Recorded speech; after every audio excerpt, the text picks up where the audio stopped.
एमसीचे मालमत्ता कर म्हणजे काय हे जाणून घेणे महत्त्वाचे का आहे? पैसे कसे भरायचे? टॅक्स भरताना काही अटी? मुंबई मालमत्ता कर भरण्यास कोणाला आवश्यकता नाही. ईमेलद्वारे मालमत्ता कराचे बिल कसे मिळवायचे?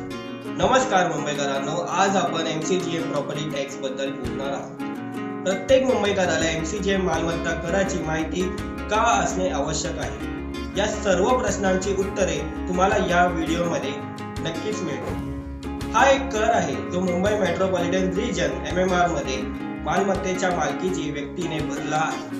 मुंबईतील मालमत्ता कराची गणना राज्य सरकारकडून मालमत्तेच्या मूल्याच्या आधारे केली जाते. मालमत्ता धारकांना दरवर्षी बृहन्मुंबई महानगरपालिकेला मालमत्ता कर भरावा लागतो.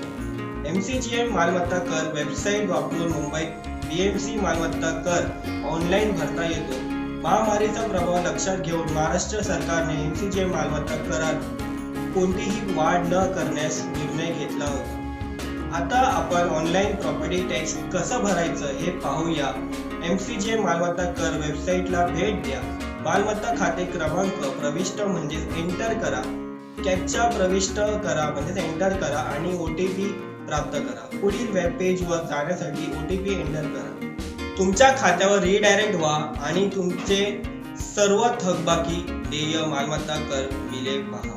ज्या घरांचे चटई क्षेत्र म्हणजेच कार्पेट साइज 500 स्क्वेअर फीट आहे आणि त्यांना मालमत्ता कर भरण्याची आवश्यकता नाही, 500 ते 700 स्क्वेअर फीट मालमत्ता करात 60% सूट मिळेल. ज्या मालमत्ता केवळ सार्वजनिक पूजा किंवा धर्मदाय हेतूंसाठी वापरल्या जातात.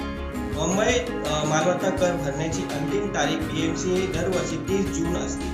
थकीत रक्कम भरण्यास विलंब झाल्यास दरमहा 2% व्याज आकारला जाईल. अशा प्रकारे तुम्ही तुमचा एमसीजीएम मालमत्ता कर ऑनलाईन भरू शकता आणि तुमच्या मालमत्तेच्या मालकीचा पुरावा देखील ठेवू शकता. या सगळ्यामधून तुम्हाला काय माहित होतं आणि आमच्याकडून कोणती माहिती सांगायची राहून गेली असेल तर ते कमेंट करून सांगू शकता. यासोबत तुम्हाला नवीन नियम व सरकारी अपडेटची माहिती मिळत राहावी यासाठी रिअल्टी NXT ला नक्कीच फॉलो करा.